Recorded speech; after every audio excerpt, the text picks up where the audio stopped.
Thank you, Ayo. Look, in this murky world of intelligence, secret service, what have you, you will never get the truth unless documents are declassified. That's what we call deep state operations. I don't. All I can tell you is, when I was serving on that Boko Haram committee, there were things we were told, which I even found alarming. But as I said, my focus was on the French, because it is the French that have had this tradition of trying to destabilize Nigeria. Dollars that were found on these Boko Haram people. There was an episode where a helicopter crashed in one of these northern states. And it was plenty of dollars that were scattered all over the place. Now, that doesn't mean that was the Americans who were on that plane, because there are so many organizations who use the dollar, and I will not be surprised if various security or intelligence organizations or people who are involved in all these dark shade operations will use the dollar to cover their tracks and so on. So it does not mean, and that's why I didn't jump immediately that it's the Americans who are up to this until this congressman said it. Now, if I'm not going to believe the congressman about operations, and this is a congressman who has access to their own data, he may have his own motive for what he's saying and for what he's doing and for why he's saying this. But if I'm not going to believe him, and on the grounds of that, we then end up with, we don't know.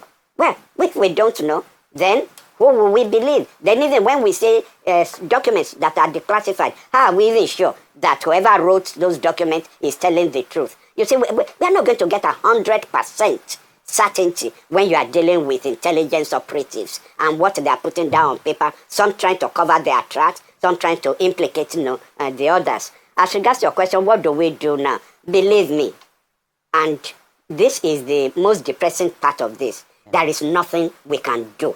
You are dealing with a superpower whose tentacles spread all over the world. I'm not saying this about Americans alone. I'm saying this about MI6, the British. I'm saying this about the French. I'm saying this about the Chinese. All these are superpowers whose tentacles are global and spread all over the world. There's nothing you can do about them. You put out one candle. Do you know how many candles that there are? How many of them are operating? Is the one that you know that you focus on, but there are others, many others. Earlier on, they were talking about Chile. What happened to Allende in Chile? Now, even right now, as we are talking, Venezuela is still the target of, the deep state, American deep state operations in Latin America. And if you are not careful, don't believe that, when, Trump decides to target a particular country, he will only do it on the pages of the newspaper. They are not talking about the CIA. So if you shut down the operations of USAID, the CIA is there, the National Security Agency is there. They are all involved all intertwined in this operation, destabilizing countries. Yes. See this American being accused of being in charge of Boko Haram or sponsoring Boko Haram. I remember telling some people that the people sponsoring Boko Haram are foreigners. I said it's not possible for Nigerians to wake up and make their country ungovernable. It's not possible. I said even the Boko Haram themselves, they are not Nigerians. I said this thing and people thought it was a joke. How can you say that they are Islamic sect and they are going to mosques, bumping mosques, going to churches, bumping churches, and they have accused Obama, they have accused Joe Biden. That's the two administrations, the first administration and the one that followed. They have accused, but they did not mention Trump, meaning that whenever Trump went into power, he dislodged all their enterprise. Have you seen?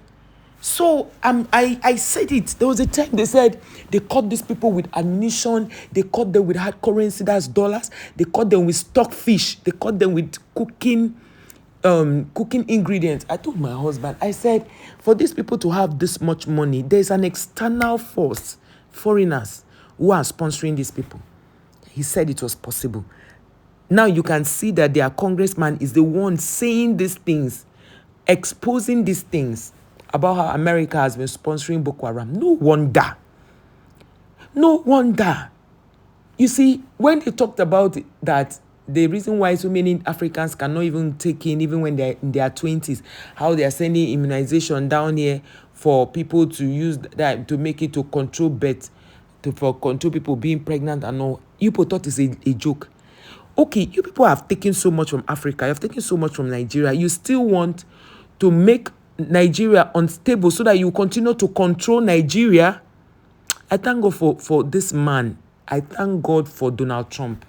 Because his government, he has, you see, oh, no, guys, you people, wait. Do you know how Elon Musk discovered this thing? Let me shock you people. Sure, you know that Elon Musk has his own, you understand, his own platform, social media platform. Are you sure they have not seen some conversation that made them to investigate this thing and got it? Because even this man talking, he had mentioned that there was a time they went to a plane, an helicopter crashed, and they saw dollars. They saw dollars. That's hard currency. You know, they saw all of that when it crashed. And they were thinking it's the French people. Little did they know that is this American people that have been sponsoring these people. So they want to keep this. You see, when in one country that I don't want to even mention that starts with S and A, they say, Nigeria has Boko Haram. I told them, I said, Nigerians are not the owners of Boko Haram.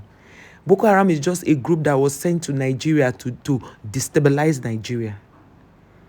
So the Chibok girls, these American people have a hand in it. Now, wow, God, they expose you.